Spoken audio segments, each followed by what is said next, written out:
ومن أحسن قولا ممن دعا إلى الله وعمل صالحا وقال إنني من المسلمين. حمدا لك يا رب أن أتممت علينا نعمة الإيمان بك، وصلاة وسلاما على سيد الأنبياء وخير رسلك، أما بعد. فأعوذ بالله السميع العليم من الشيطان الرجيم من همزه ونفخه ونفثه. بسم الله الرحمن الرحيم. يا أيها الذين آمنوا اتقوا الله حق تقاته ولا تموتن إلا وأنتم مسلمون. يا أيها الناس اتقوا ربكم الذي خلقكم من نفس واحدة وخلق منها زوجها وبث منهما رجالا كثيرا ونساء، واتقوا الله الذي تساءلون به والأرحام إن الله كان عليكم رقيبا. يا أيها الذين آمنوا اتقوا الله وقولوا قولا سديدا يصلح لكم أعمالكم ويغفر لكم ذنوبكم، ومن يطع الله ورسوله فقد فاز فوزا عظيما. فإن أحسن الكلام كلام الله، وأحسن الهدى هدى محمد صلى الله عليه وسلم، وشر الأمور محدثاتها، وكل محدثة بدعة، وكل بدعة ضلالة، وكل ضلالة في النار. أعوذ بالله من الشيطان الرجيم. بسم الله الرحمن الرحيم. وفي ذلك فليتنافس المتنافسون. معزز علماء کرام،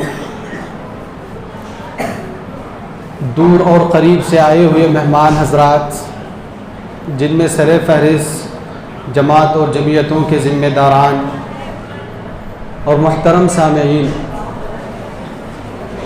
میں نے خطاب کے آغاز کے لیے سورۃ المطففین کی ایک آیت کا کچھ حصہ آپ کے سامنے پڑھا. اللہ تبارک و تعالی نے اس آیت کریمہ سے پہلے جنتی نیک لوگ جو جنت کے حقدار بنیں گے اور جنت میں اللہ تعالیٰ ان کو کیا کچھ انعامات سے نوازے گا، اس کا تذکرہ کرنے کے بعد اللہ نے کہا وَفِي ذَلِكَ فَلْيَتَنَافَسِ الْمُتَنَافِسُونَ.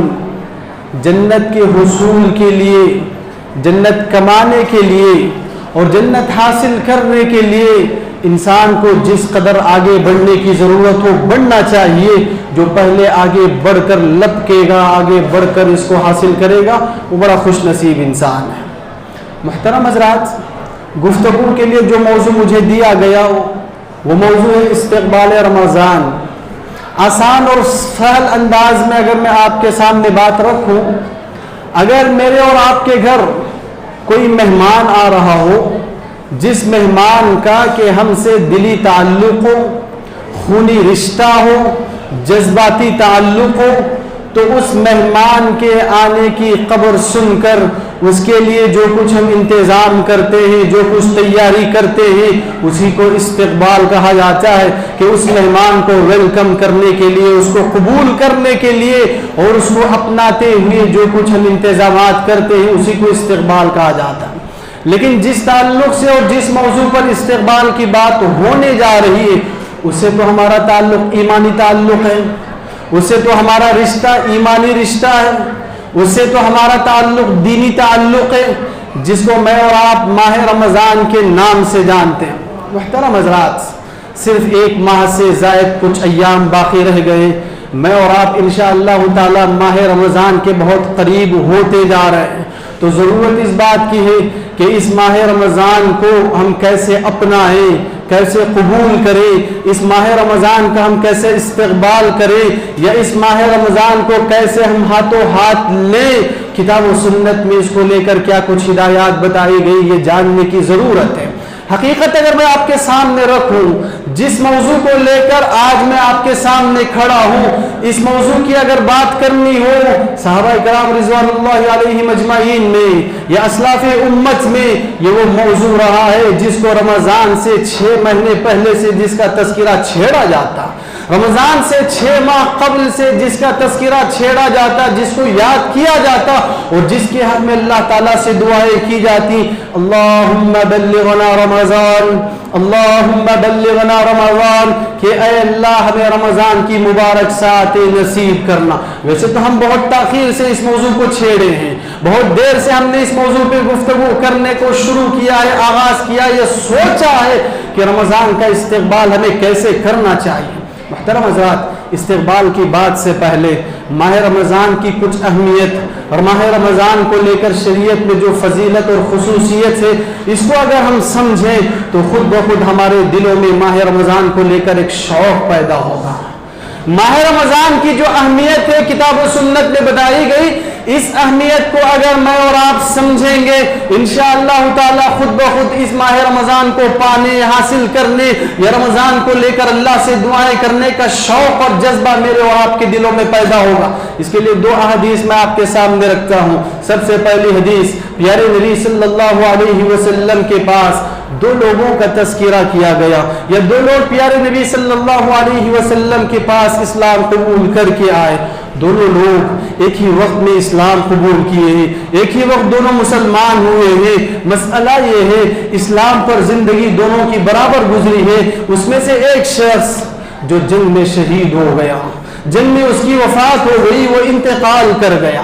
اس میں جو دوسرا شخص ہے اس کو اللہ تبارک و تعالیٰ نے 1 سال اضافی زندگی نصیب کی، اس سے 1 سال اس نے زیادہ زندگی گزاری، اور 1 سال بعد یہ جو دوسرا شخص ہے وہ عام موت مرا، بستر پہ موت مرا، فطری موت مرا۔